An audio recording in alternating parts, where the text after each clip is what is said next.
Are you one of those 33-year-old millennials driving a Tesla but you still live at home with your parents? Then the coronavirus came and wiped out the nation almost, put us on pause. Then the CARES Act rolled around and we saw a little bit of relief for those who are paying high payments on your student loans. So you went ahead and decided now is the best time to buy my first home. I'm ready. It's a no-go. I'll tell you why in a second.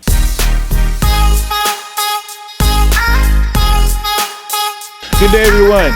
Here's to life.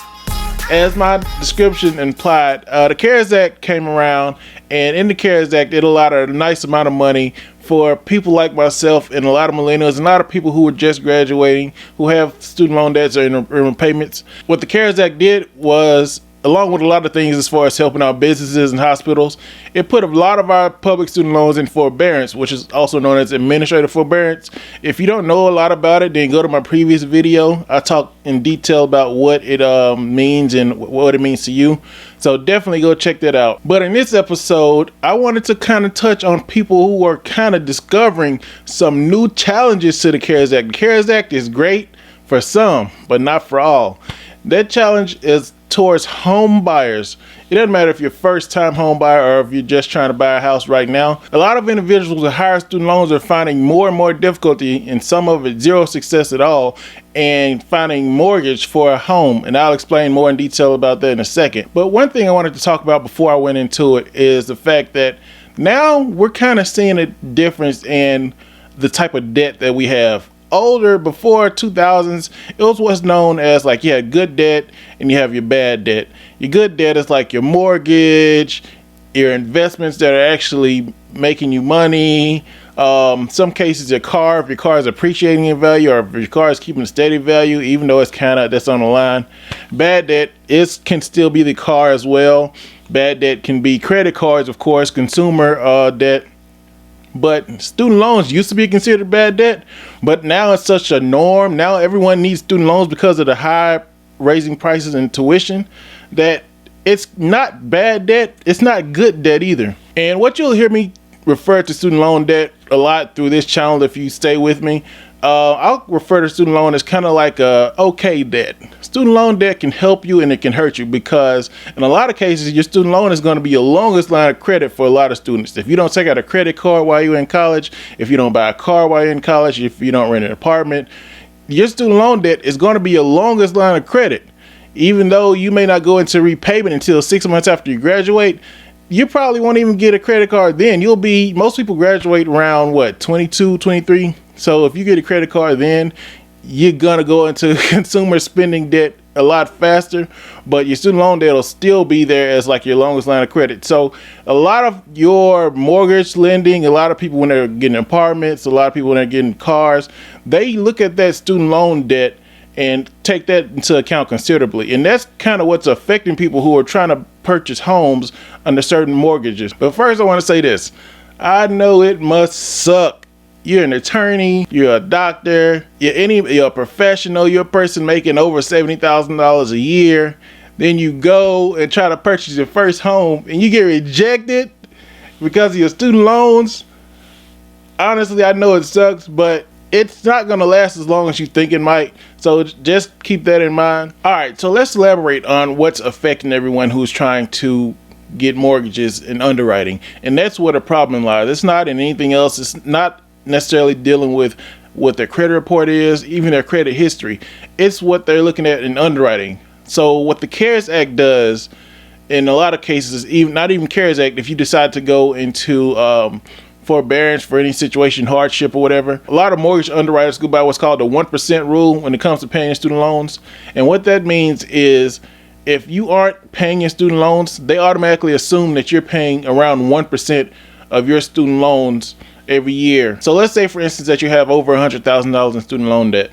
And that's primarily why I say this applies to a lot of professionals, because if you have over $100,000 in student loan debt and you don't have a master's and you are not a professional working in any type of professional sector that has high growth potential, what did you do in college? What did you do in college to get $100,000 in student loan debt? You majored in physical education, you're going to be a gym teacher. Don't take out $100,000 in student loan debt. You are majored in philosophy, understand you should not be at 100K in student loan debt. You got to get a part-time job. You got to do something else. Don't take out as little student loan debt as possible. Now, that being said, if you take out debt, you're going to take out a large amount of debt. Let's say you go to Harvard and you major in physical education. Okay, all your loans need to be public. I'll elaborate on that in my next video. I'm going to talk about how you should be handling your payments if you have a large amount of student loan debt. Also, I'll touch on Parent Plus loans, so definitely stay tuned to my next video. But let's say, for instance, back on subject, of course, I got off for a second. If you have $100,000 in student loan debt and your mortgage underwriter is going by the 1% rule, well, that's going to put you at $1,000 a month that you're paying for your student loans, presumably because of the 1% rule. Even though you may be on pay as you earn or some type of income based payments. So if you're making $70,000 a year and you have $100,000 in student loan debt, you can only be paying like $400 a month in actuality. But your underwriter is calculating it at $1,000 a month. That's a huge difference. That drops down the amount that you are approved for on your home loan. That can drop down the amount if you get approved making $70,000 a year and you're paying $400 a month for student loans. In actuality, you could get approved for around $300,000 to $350,000 for a mortgage. But if they go by the 1% rule and they think you're paying $1,000 a month for your student loans and you're making $70,000 a year and you have $100,000 worth of student loans, you're gonna get approved for around $100,000 to $150,000 for your mortgage. That's not nice right there, because what that's gonna do, that puts you in a condo. Your first house is not gonna be a house. You in a condo on the south side. You passed Martin Luther King. Okay, so definitely, if that's affecting you, you have over $100,000 in student loan debt and you don't have a large income right now, then definitely wait. Do not purchase a house right now, because you're not going to get a lot for your money. Your options are going to be so minuscule, so small, that's just going to suck. So what are your options? I'm not the type of person who likes to sit here and just beat on you hard, tell you can't do something. I like to give people options. In my line of work, I hate just telling people things are going to be all bad. You understand that you have options. It's a light at the end of the tunnel. So in this case, you have a few options, and I'm going to go through those right now. Option number one, as I previously stated, just wait. You are not going to be in forbearance forever. Believe me, they are not going to foot that bill for you, billions of dollars, to forbearance all your student loans. It's going to end. As soon as it ends, everything goes back to normal. You can go buy your house. Option number two, try a different financier, try a different mortgage company, different underwriter. Some people who may be more modern, up on times, may understand it more and a little bit more lenient, and they can work with you more and do things that'll help you figure it out. Option number three, just ask your parents for the money. If you want a $300,000 house and they approve you for $150,000, ask your parents for that little $100,000. You come up with the other 50, it's a snap. We got it figured out. Tell them to come off the buck. They can't take it with them.